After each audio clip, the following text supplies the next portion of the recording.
sala de reunião vazia, no 30º andar, sobrou apenas um notebook aberto e 2 xícaras de café frio. A maioria das pessoas acha que o mundo dos negócios é movido por discursos bonitos, palmas em palestras de fim de ano e posts motivacionais em rede social. Bobagem. Isso é a maquiagem. O teatro para a massa assistir enquanto aplaude quem está no topo. A verdade de bastidores é que o mercado opera como uma engenharia mecânica fria, calculada e silenciosa. É um tabuleiro de alta tensão. Quem opera na superfície acorda cedo para bater ponto e tentar motivar uma equipe que só quer o salário no final do mês. Quem governa os bastidores prefere não depender de motivação alheia. O líder que busca construir um império real não age como um animador de torcida. Ele atua como um arquiteto de sistemas. Imagina um cara chamado Carlos. Ele passou anos da vida dele tentando ser o chefe legal. Comprava pizza na sexta-feira. Dava tapinha nas costas de todo mundo. Fazia discurso emocionado na segunda-feira de manhã. Resultado? O caixa da empresa dele sangrava. Os prazos estouravam e, no primeiro sinal de crise, a equipe olhava para ele com cara de cobrança. Carlos era escravo do próprio CNPJ, se ele ficasse gripado e não fosse trabalhar por 2 dias, a operação inteira simplesmente colapsava. Ele não tinha uma empresa. Tinha um emprego muito caro e estressante. Foi aí que a chave virou. Ele cansou do romantismo corporativo tradicional. Ele jogou o manual da liderança fofinha no lixo e resolveu entender a matemática da coisa. Carlos parou de tentar gerenciar pessoas diretamente e começou a projetar os canais de irrigação da operação.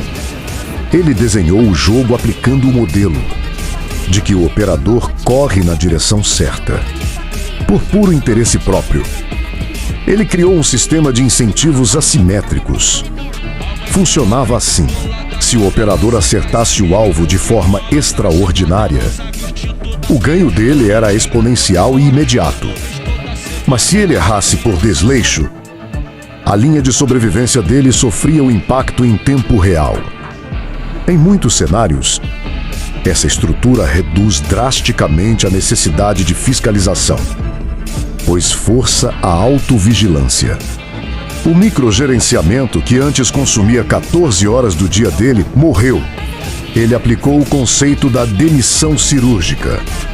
Ele entendeu que manter um funcionário comprovadamente medíocre na equipe, por pura pena ou procrastinação, era uma sabotagem silenciosa contra os seus melhores talentos. A mediocridade contamina o ambiente. Quando a liderança tolera quem faz corpo mole, corre o risco de minar sua própria autoridade moral e sobrecarregar quem realmente carrega o piano. Carlos cortou o ruído. Ele buscou isolar a equipe politicamente. Do topo, onde ficavam os investidores e a burocracia, ele absorvia a pancada. Para a base, ele entregava metas matemáticas puras, limpas e inegociáveis.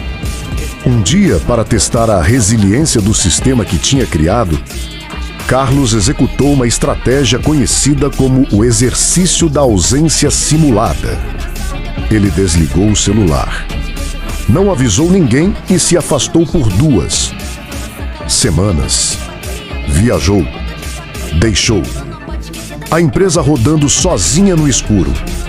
Se a empresa quebrasse, ele saberia que tinha falhado como estrategista e criado apenas uma estrutura frágil e dependente dele. Quando ele voltou, cravado no 15º dia, abriu o painel de controle. O faturamento tinha subido 12%. Os processos estavam intactos e a engrenagem não tinha dado um único estalo. Ele tinha desenhado uma arquitetura que funcionava sem ele. Mas o jogo não é feito só de processos internos. Fora da empresa, o mercado é um oceano complexo, pronto para engolir qualquer um que decida com base no ego ou na emoção. Carlos aprendeu a mapear o futuro usando probabilidades. Cada escolha que chegava na mesa dele não era avaliada pelo eu acho ou pelo eu sinto. Ele tentava prever as consequências daquela decisão até a terceira ou quarta. Ordem de impacto. Ele adotou como norte o princípio da ruína zero. Não importava o tamanho do lucro que um novo projeto prometia. Se aquela jogada trouxesse uma chance real de extinguir a operação principal da empresa, o negócio era descartado. O foco dele mudou para a busca de assimetrias positivas, cenários onde o risco de perda era rigidamente limitado, mas o potencial de ganho era ilimitado. Ele aprendeu a dividir as decisões em duas categorias: as portas de uma via e as portas de duas vias.